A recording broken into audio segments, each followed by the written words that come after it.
Ahoj, volám sa Tobias a ukážem ti, ako si nainštaluješ Midea Portasplit na svoje okno.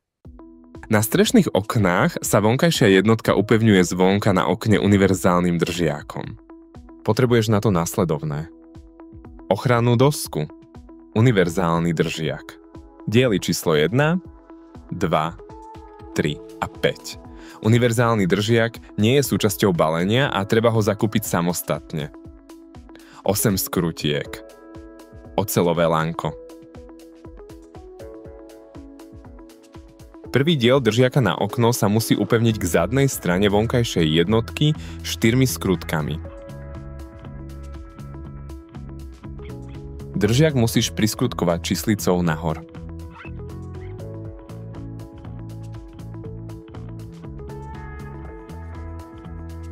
Na držiak na okno budeš potrebovať druhý a tretí diel. Sú spojené už pri dodaní, ale ich dĺžku je potrebné ešte upraviť. Vo väčšine prípadov rozmery držiaka na okno vyhovujú vtedy, keď sa skrutky upevnia do posledných alebo predposledných otvorov. Začni v tejto polohe a utiahni obe skrutky. V prípade potreby prispôsob dĺžku držiaka na okno podmienkam svojho strešného okna.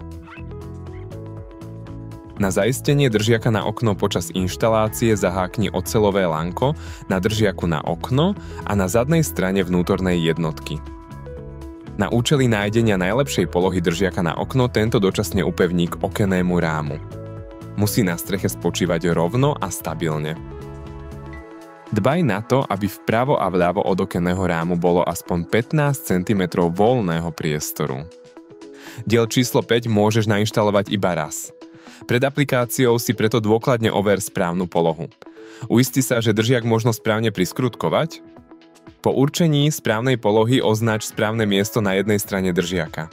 Prilep diel číslo 5 držiaka na okno na okenný rám na vyznačené miesto. Mal by byť namontovaný rovno, aby bola neskôr rovno namontovaná aj vonkajšia jednotka. Držiak upevni 2 skrutkami. Teraz vonkajšiu jednotku pomaly zasuň do držiaka na okno až na doraz. Dbaj na to, aby obe vodiace kolajnice do seba presne zapadali.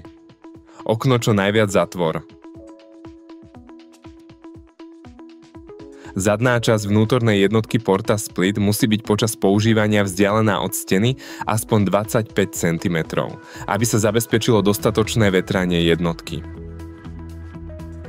Ak chceš zariadenie Portasplit demontovať, vypni jednotku, vytiahni zástrčku a naviň napájací kábel na zadnú stranu vnútornej jednotky.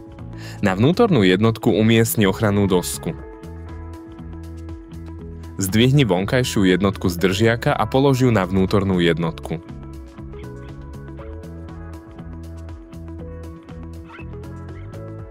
Teraz odstráň skrutky a vezmi držiak na okno dovnútra.